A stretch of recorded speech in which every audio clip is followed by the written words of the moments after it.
Joshua Zexi waving Arsenal goodbye. Coach. He was like, Amorim not pick it. I'll pick it. Look. Amorim. Oh. Pick it. I'll pick it. Oh.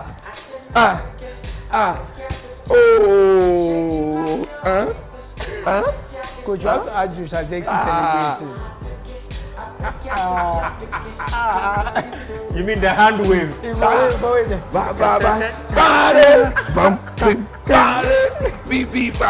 Look, the Gunners have been gunned down. Bye-bye, Arteta. Bye-bye, Arteta. Bye-bye, Arteta. There's an Arsenal boy you can see the Arsenal. I'll pick it.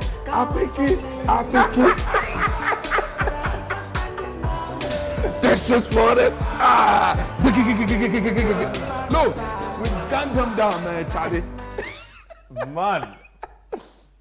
See, if this Ruben Amorim era really takes off, these people will be unbearable. Look, good game from United. I'll pick it. I've said that. This man, since the very first day he walked into the team, if you listen to him, no wonder Man City saw him as a possible successor. Liverpool played around him. Liverpool looked at him, but he insisted that he would come with his back three and then 4 and then 2-1. But Liverpool looked at the players they had and said, no, we cannot tweak and play that system. They went for Arne Slot. When United went for him, he told them, let me finish the job at Porto, at Sporting Lisbon. And I'll come at the beginning of next season. And he was told it's either now or never. He took up the job. Throughout his stay, the 2 weeks where he's actually come out to say, I've now gotten the chance to train my team. He said that against Liverpool when he had just 3 to 4 days of training. So he played Liverpool a week ago today. So Monday they didn't train. Tuesday, Wednesday, Thursday, Friday, Saturday, they trained. And he said it again, that you will see that my boys will not second guess their decision because they would have gotten used to whatever I wanted them to do. Look, he was so spot on it when it comes to the tactics. When the team went a goal down, he didn't panic. He made sure that they stuck to their gun. And that Joshua Zex's substitution and that of Ahmad was absolutely brilliant because it got to the time, whatever Man United were doing in the attacking sense went through Zexi and Ahmad. Gradually, the players are beginning to understand the off-the-ball movement. Look, we watched the game and it became very clear. Yes, Arsenal got some very good chances, but like I said, the goalpost doesn't move. It's always there. When you play it right, it will go in if the keeper fails to make the save. My biggest problem had to do with Mikel Arteta. Go watch the game again. When United went a man down, Arteta says the referee robbed him. Come on, he's a joker. He did nothing to tactically switch the game into the favor, into Arsenal's favor. He should have taken advantage of it. He should have taken advantage of it. Per the way they had playing a their whole football. hour. They had a whole 1 hour. And even the goal they scored, very scrappy. Very scrappy goal. And I looked at the game and I said, look, you are doing this. They've gone a man down. Can't you do it differently? To expose. To buttress your point on goal scoring, so Arsenal have scored 1 goal from their last 8.23 XG. That is a huge concern. Remember, Haaland had a similar streak, and I complained about him. I saw that tweet as well. And that is a huge concern. If you are an Arsenal fan and you looked at the game today, I think you should turn and be asking questions of Mikel Arteta. And they had a similar game against Newcastle. And demanding answers from him. Look, the Arsenal setup, by force, Kai Havertz, we need to find a space in this team. His commitment level, his desire.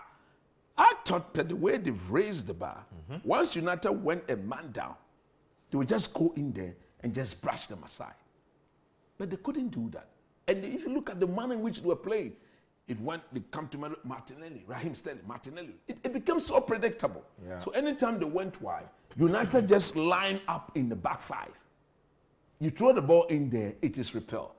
And the manner in which, you see, they lacked proper intensity. I was shocked that Declan Rice followed the ball everywhere.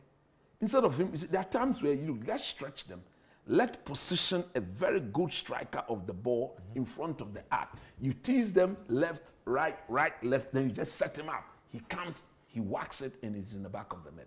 There was no variation in Arsenal's approach to the game. And look, one of the biggest Manchester United supporter, who happens to be my boss at school, the great Santino, Desmond Asante of the Roman Reed School, he's watching the program now, I'm very sure about that.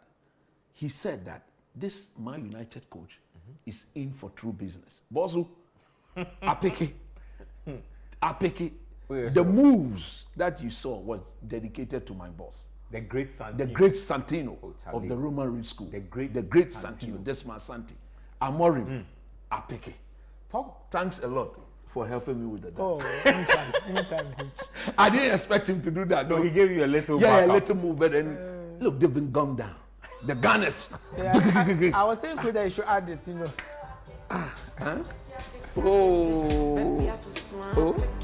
Oh man, the Arsenal fans. Is this part I like it? You're actually going to make Arsenal fans really upset. There's an Arsenal fan too in the studio. The man's not happy at all. So talk to me about Arsenal and how they've worked themselves into this. Look, I don't want to be a naysayer, but their season is gradually unraveling. Yeah, no, you're absolutely right. And I'll say that they've had two very similar games. Two home games in their cup where they've created a lot of chances and not taking advantage. Newcastle, we saw it. Yeah. Lots of chances, you don't score. This United game, lots of chances, you don't score. But like I said, like Coach rightly said, even though they created chances, their performance was very flat. Yeah, very. Because when you are watching that game, if Dalot isn't sent off, I don't think Arsenal score a goal. When United wins that 1-0. No, I don't think. Maybe even 2-0. Maybe they score on the counter again. I don't see them winning the game if it's 11 versus 11. You get a lucky break with the red card, and like Coach said, they don't up the intensity. It's like the only time they create chances is that Odegaard gets the ball in the half space, he clips the ball into the center, and then something happens, and maybe Havertz gets a chance. We also have to talk about Kai Havertz. Horrible performance. You see, when you are a striker and you are finishing like that, you are letting the whole team down because they created chances for you. I think Havertz had enough opportunities to win the game by himself. There's also the penalty Odegaard missed. Penalties are missed, but Havertz especially, because he had a chance in normal time. And some of the misses he missed, I couldn't even believe how he missed. Because look at the penalty he took during the penalty shootout. As if there was no life in him. There was no conviction about what he did. But you see, the chances he missed, some of them were so bad. You think that, someone has blocked the ball. Not knowing the guy just played it over. Just like that. It was actually so difficult to watch. Yeah. And I was watching with my friends, we decided to get together to watch. And as I was watching, I told them, like, look, this game. I even said that at halftime because Arsenal looked so flat and United were kind of struggling to kind of get at them. This game is going to extra time. So when United scored, I actually changed it and said, you know what? Arsenal are not going to score. Like, Arsenal just didn't look like scoring, but they had all the ball. And that's what made it difficult for me, because you figured out 2/3 of the football. They are solid. They know how to keep the ball.